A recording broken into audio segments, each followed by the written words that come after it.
भिवू नकोस, मी तुझ्या पाठीशी आहे, असे सांगणारे स्वामी समर्थ महाराज खरोखरीच भक्तांच्या हाकीला आजही धावून येतात. स्वामींचे असंख्य भक्त मनोभावे त्यांची सेवा करताना पाहायला मिळतात. मात्र काही जणांना स्वामी सेवा कशी करायची हे माहीत नसते. जे स्वामी सेवेत नव्याने जोडणारे भक्त असतात त्यांना देखील सेवा कुठून सुरू करावी व स्वामींच्या मंत्रपठणाचे काय फायदे आहेत याची माहिती नसते. त्यामुळे आज आपण स्वामींचा नामजप कसा व केव्हा करावा याबद्दल जाणून घेऊयात.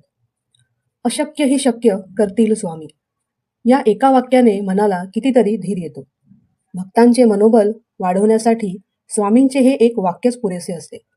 स्वामी सेवा करणाऱ्या प्रत्येकाला तारक मंत्राचे आणि स्वामी नाम जपाचे महत्त्व माहीत असते. स्वामी सेवा ही अत्यंत साधी आणि सोपी आहे. स्वामींनी कधी अवडंबर केला नाही आणि स्वामींना भक्तांनी केलेला दिखाऊपणा देखील आवडत नाही. त्यामुळे कोणत्याही प्रकारची स्वामी सेवा करताना ती शुद्ध मनाने व पवित्र भावाने करावी. स्वामी नक्की कृपा करतात. काही नवीन स्वामी भक्तांना नामजप कसा करावा व त्याचे महत्त्व काय आहे याची माहिती नसते. आज आपण स्वामी नामजप कसा व केव्हा करावा, त्याचे काय फायदे आहेत या सर्वांची माहिती घेऊयात. स्वामींच्या नामजपाचे महत्त्व आता आपण पाहूयात. देवाच्या नामजपात खूप मोठी ताकद असते, असे अनेक साधू संतांनी सांगितले आहे. नामजप हा तुम्ही कोणत्याही देवाचा केला तर तुम्ही जीवनातील प्रत्येक अडचणीतून सुखरूप मार्ग काढण्यात यशस्वी होऊ शकता. देवाच्या नामात एक वेगळीच ऊर्जा आणि शक्ती असते. आपल्याला प्रत्येक स्थितीत धैर्य देण्याचे आणि योग्य मार्गावर चालण्याचे मार्गदर्शन हे नामजपानेच होते.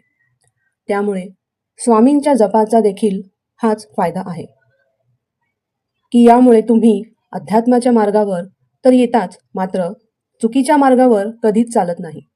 ही ताकद स्वामींच्या नामजपाची आहे. ह्यापुढे आपण पाहूया स्वामी नामजपाचे काय फायदे आहेत. स्वामींच्या नामजपाच्या माळा जेव्हा तुम्ही करू लागता तेव्हा आपसुकच तुम्ही आध्यात्मिक मार्गावर चालू लागता. आजूबाजूला सकारात्मक वातावरण तयार होते. मनातील निगेटिव्ह विचार संपतात. पॉझिटिव्ह ऊर्जा संचारते. यशाचे नवे मार्ग खुलू लागतात. तुमचे प्रारब्धाचे कर्म यामुळे नाहीसे होतात. पापांचा नाश होऊ लागतो. यामुळे आयुष्यातील अडचणी देखील हळूहळू कमी होतात. सर्वात महत्त्वाचे म्हणजे स्वामी कृपा प्राप्त होते. ह्यानंतर आपण पाहूया स्वामींचा नामजप कसा करावा. इथपर्यंत जर व्हिडिओ आवडला असेल तर व्हिडिओला एक लाईक नक्की करा. स्वामींचे नाव घेण्यासाठी फार काही नियम नाहीत. तुम्ही अगदी मनापासून भक्तिभावाने कोणत्याही वेळी स्वामींचे नामस्मरण केले तरी ते स्वामींपर्यंत पोहोचते. मात्र नियमित स्वामी सेवा करण्यासाठी सकाळी जमल्यास पहाटे लवकर उठून स्नान झाल्यानंतर आपल्या देवघरात स्वामींना नमस्कार करून फोटोची किंवा मूर्तीची पूजा करावी. धूप दीप लावून स्वामींना नैवेद्य दाखवावा व त्यानंतर जपमाळ घेऊन त्यावर तुम्ही नियमित किमान 1 ते 11 माळा दररोज श्री स्वामी समर्थ हा मंत्र म्हणावा. तुम्ही जर रोज जपमाळ करत असाल तर कमेंटमध्ये स्वामी समर्थ लिहायला विसरू नका. स्वामी नामजप केव्हा करावा. स्वामींचा नामजप तुम्ही मनामध्ये कधीही कोणत्याही वेळी करू शकता. मात्र नियमित स्वामी सेवा करण्यासाठी देवघरात जप करण्यासाठी सर्वात उत्तम वेळ म्हणजे पहाटे ब्रह्ममुहूर्तावर जप करू शकता. पहाटे जमत नसल्यास सकाळी किमान लवकर उठून जप करावा. जप हा दुपारी 12 नंतर ते 5 वाजेपर्यंत करू नये असे सांगितले जाते. सायंकाळी दिवे लागणीच्या वेळी जप करू शकता. हे नियम नित्य स्वामी सेवेसाठी आहेत. मनामध्ये नामस्मरण करण्यासाठी कोणतीही वेळ नाही. 24 तास तुम्ही मनात स्वामींचे नाव कधीही घेऊ शकता.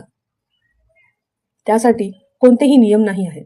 स्वामींच्या सेवेबद्दलची अशीच माहिती मिळवण्यासाठी चॅनलला सबस्क्राईब करा आणि कमेंटमध्ये स्वामी समर्थ लिहा.